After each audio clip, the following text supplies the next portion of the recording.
পশ্চিম ত্রিপুরা লোকসভা আসনে বিজেপি মনোনীত প্রার্থী বিপ্লব কুমার দেবের হয়ে বাড়ি বাড়ি প্রচারে নামলেন প্রদেশ বিজেপি সভাপতি রাজীব ভট্টাচার্য। সোমবার তিনি বনমালীপুর এলাকায় বাড়ি বাড়ি প্রচারে বেরিয়ে বিজেপি প্রার্থীকে বিপুল ভোটে জয়যুক্ত করার আহ্বান রাখেন। লোকসভা নির্বাচনের দিনক্ষণ যত এগিয়ে আসছে, প্রচার কার্য তত তেজি করে তুলেছে বিজেপি দল। সাংগঠনিক সভা, মিছিল, র্যালির পর এবার বাড়ি বাড়ি প্রচারের মাধ্যমে জনসম্পর্ক গড়ে তোলার কর্মসূচিতে জোর দিয়েছেন বিজেপি দলের রাজ্য নেতৃত্বরা। তারই অঙ্গ হিসেবে সোমবার পশ্চিম ত্রিপুরা লোকসভা আসনের বিজেপি দল মনোনীত প্রার্থী বিপ্লব কুমার দেবের হয়ে বনমালীপুর এলাকায় বাড়ি বাড়ি প্রচার করলেন বিজেপি দলের প্রদেশ সভাপতি রাজীব ভট্টাচার্য সহ অন্যান্যরা। প্রচারে বেরিয়ে একান্ত সাক্ষাৎকারে প্রদেশ বিজেপি সভাপতি বলেন, মোদীজিকে পুনরায় প্রধানমন্ত্রী করা এবং ত্রিপুরার 2টি আসনে পদ্মফুল ফুটিয়ে মোদীজিকে উপহার দেওয়া বর্তমানে বিজেপি দলের মূল লক্ষ্য।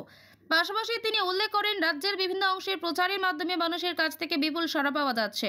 পাশাপাশি তিনি এই আশা ব্যক্ত করে জানান যে 2টি আসনেই বিজেপি প্রার্থীরা বিপুল ভোটে জয়যুক্ত হবেন।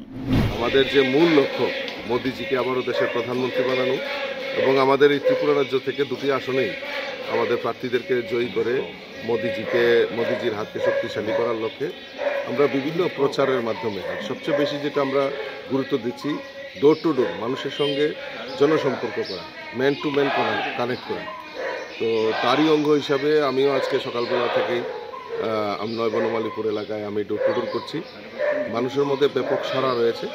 মানুষ একটাই কথা বলছে যে আমরা মোদীজির পাশে আছি, মোদীজির সঙ্গে আছি এবং মোদীজির যে লক্ষ্য 400 পার, সেই লক্ষ্যকে সামনে রেখে মানুষ ভোট দেবেন, সেই সংকল্প মানুষ করে নিয়েছে।